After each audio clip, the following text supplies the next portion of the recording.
Michael said, Kobe, I'm not using my guy anymore. Why don't you give him a call? Kobe says, well, tell me about Grover. He goes, man, Grover really, really knows his stuff. But he goes, but he's the biggest asshole you will ever meet. One of the nicest things Michael's ever said to me, because he didn't call me a asshole. He called me the asshole. If you're going to strive for something, never strive to be A. A is a part of a group. The is stand out. Tim Grover, company's Attack Athletics. Title is Sports Enhancement Specialist. Kobe Bryant's trainer from 2007 to 2012. I've always admired Kobe when I was training Michael. Everyone said he's the next one, so I've always kind of watched him saw him coming in and out of the United Center and so forth. But in 2007, he actually called Michael and said, hey, listen, my knees are absolutely killing me. Because Kobe had came into the league when he was 17. So he had a lot of miles on his legs already. People forget about that he came in at such a young age and was playing at a very young age. So he goes, you think you can help me out? I said, I don't think I can help you out. I know I can help you out. He goes, I'll see you tomorrow.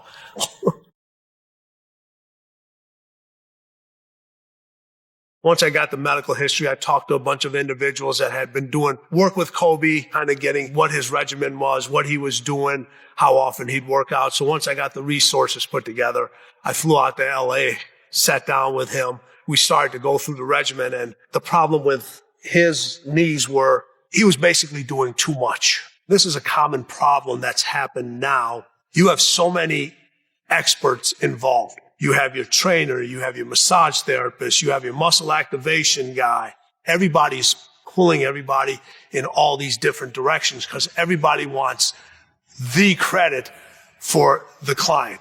You got to get everybody on the same page. If I need an individual to shorten a certain group of muscles or leave them alone and lengthen others, and then you're seeing something and you're doing the complete opposite, it's never going to benefit the athlete. So when I came in, I told Kobe, I said, if I'm going to do this, I have to be the person in charge. I said, you can continue to work with everybody, but I said, I have to be in charge. I have to know everything that's happening. And then once we got everybody on the same page, we actually decreased the amount of workload he was doing. And because Kobe is another one of the persons that his biggest obsession was to have more championships than Michael.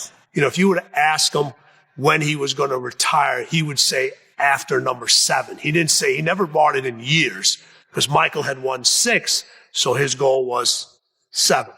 One of the biggest differences between the two is Michael always knew when it was enough and he would listen to you. You know, if you told him that's it, that's it. With Kobe, to him, that's it meant that's it for that moment. But 3 hours later, I can start back up again. And he never really got out of that mentality, which I don't blame him because that's what made him successful. It's hard to understand that sometimes you need to do less to get more. So I get everybody in the room. We pool all the information together, and I don't come in and say, I'm right.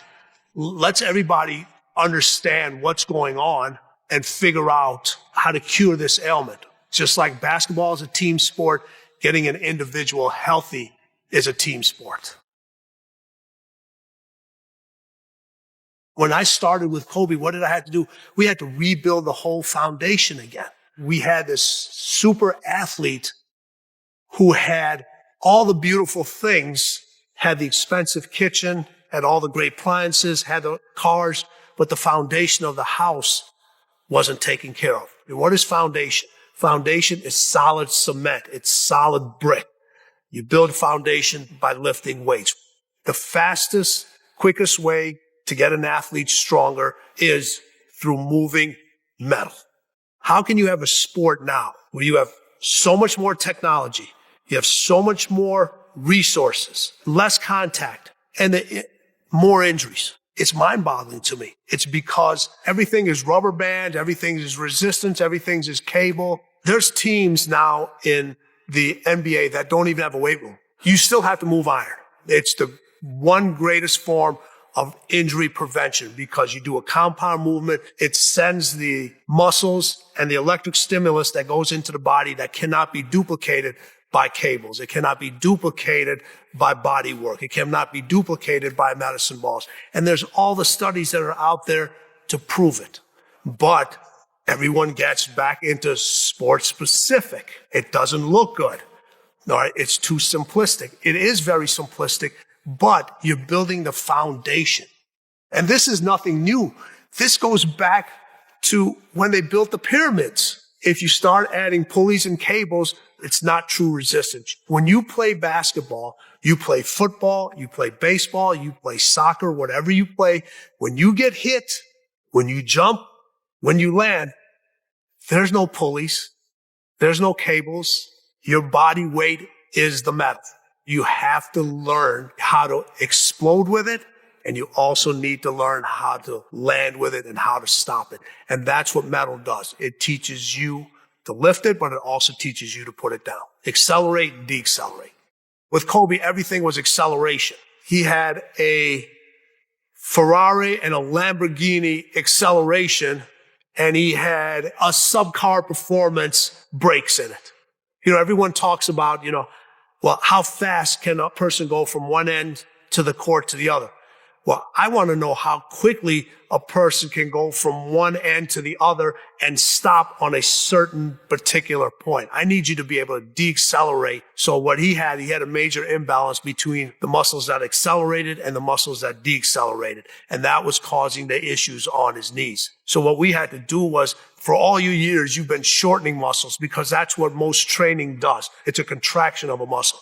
So we put a whole new regimen into his program where everything was lengthening of the muscle. To lengthen, lengthen, lengthen. So there's 3 types of contractions that you have. You have the isometric contraction, which is static, where the contraction doesn't move. You have the concentric contraction, which is a shortening of the muscle. And you have the eccentric contraction, which is a lengthening of the muscle. We totally took the concentric phase out of his training. Totally. Very difficult to do because the way to overload a muscle through an eccentric phase, you're stronger on a lengthening of a muscle than you are on a shortening of a muscle. Let's take a simple leg press movement. Most people, when they do it, you have the weight set up and you push out and you bring the weight back.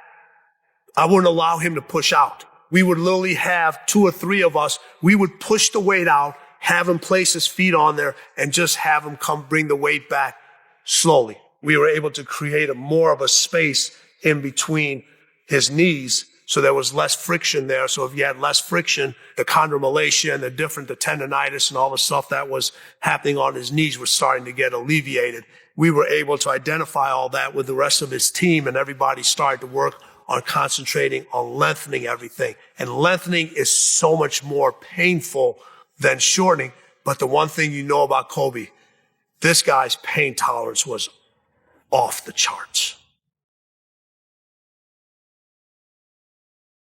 People always say, you should have posted more of Kobe's workouts on social media. I said, if I posted Kobe's workouts on social media, we'd literally be posting something 4 times a day.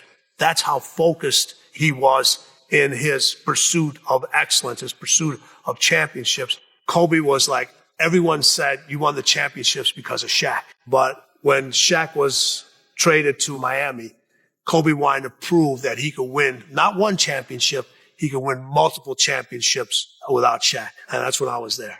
Kobe wanted that pressure, so he knew he had to become more effective. He had to get his teammates involved. Kobe was as hard on his teammates as Michael was. He was just as hard and as competitive in practice. Everybody watched films of the current players. Kobe would tell these guys to get film of players going way back. Jerry West, Oscar Robertson, Pete Maravich. He goes, I want to see what those guys did to be successful.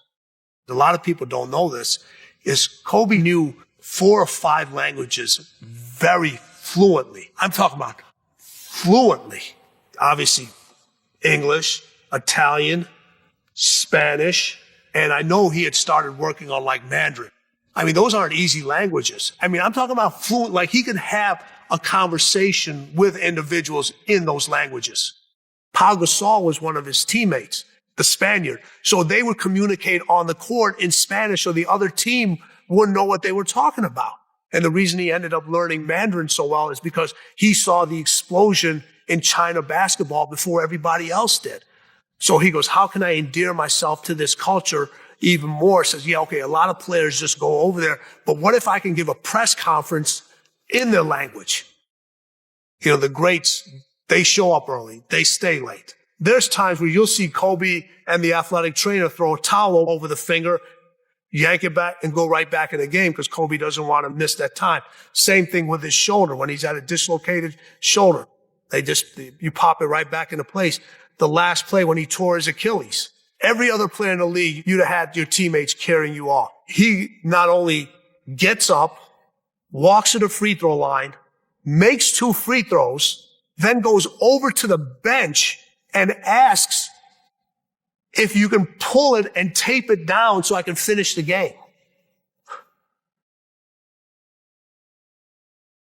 It was the start of the USA Basketball Olympic training in Vegas. We had just stopped training because the season had just ended and the Olympics were coming up. And he goes, I want to implement cycling in my training. I'm like, all right. So I'm thinking stationary biking, you know, in a health club or something. He goes, no, I want to incorporate cycling. So I said, all right, so we're getting to Vegas. So I'm like, okay, so I'm looking at all the different paths that we can go to. So, because I knew I'm going to have to get on the bike with him. There's going to be security. There's going to be myself. There'll be a Nike rep and there'll be Kobe on the bike. So I got to figure out a path. I'm thinking about basketball, change of speed, slow stop. So I got to find the right hills that go up and down. I got to know the path of when he's going to accelerate and decelerate. I didn't know anything about Vegas. So talking to different people, talking to the concierge at the hotel, talking to the different rental car companies and say, what are the best roads to go for, where the desert is? Then I'm like, okay, where am I going to get 4 bicycles in the next 48 hours that are going to fit individuals from 6'5", 6'6", all the way down to somebody who's 5'8". So I had Nike get in touch with some people on their cycling team and they said, okay, then they made arrangements to have bikes sent to the hotel.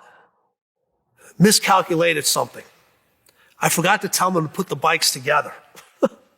So the night before, myself and the rest of Kobe's staff were literally putting the bikes together. Because what time's the ride? 4:30 in the morning.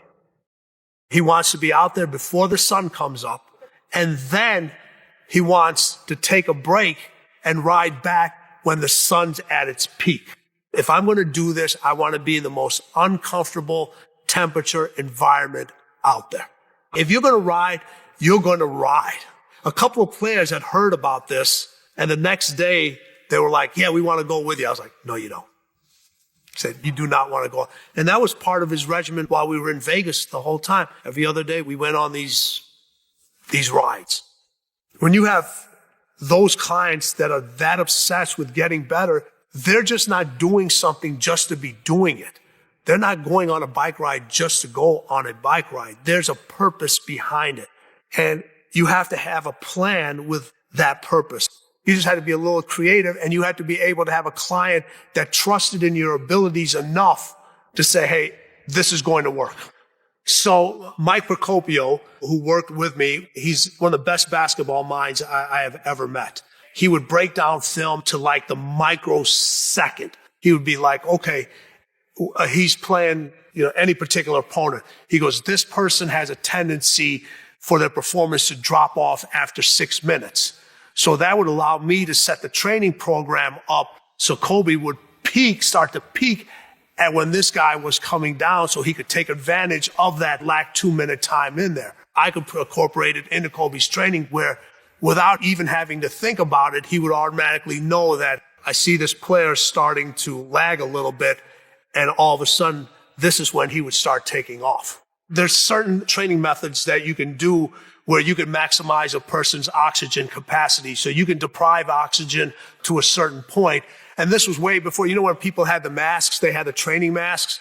I used to have individuals sprint back and forth with snorkels in their mouth. You can't get as much oxygen through a snorkel. And then during the time where you need it the most, take the snorkel off, more oxygen, more red blood cells are recruited. And now all of a sudden you have that burst of energy. You can't always train in altitude, but there's a way of creating the same effect. People always think, I lack the tools. You don't lack the tools, you lack the creativity. There's a great story about him. At age 17, he gets drafted. And people know that when you get drafted in whatever sport, somebody usually throws this big draft party for you. Kobe gets drafted. No draft party. No celebration. He goes, works out. He goes to the gym and works out. After he got drafted, he did his little interviews and so forth. Go to the gym. Kobe was always fascinated with animals that were like known to be aggressive, and the snake and the mentality of the venom. The things people feared were more of allies to him. The mama mentality is the black mama, which is the most dangerous snake out there. So he's not like, he's not going to think of a garden snake. If he's going to put a mentality together, he's going to be with the most venomous, most dangerous individual out there. The one thing about him I learned, he was so gracious to the young guys coming into the league. And a lot of people don't know that about Kobe. He would talk to them. He would give them answers that they just weren't ready for. They didn't have that mama mentality at that age. And some of them never had it. But he was trying to tell them, if you understand this now, it's the difference between an 8-year career and a 15-year career. These guys, they set their records to be broken. They want to see the next generation excel. They want to see the next generation get better. I have an expression, I have a saying that when you shake the commissioner's hand, congratulations, that's the end of your career. It's not the beginning of your career. That's the end of your career. Because now you finally exhale. You're like, oh, man, all those AAU teams, all the high schools, now college, some college, I made it. Okay. And those are the individuals that have the shortest careers. The ones that are like, I'm here now. What's next? And to see a 17-year-old to have the mentality to say, no draft party for me. I'm going to go work out. That was the black mama.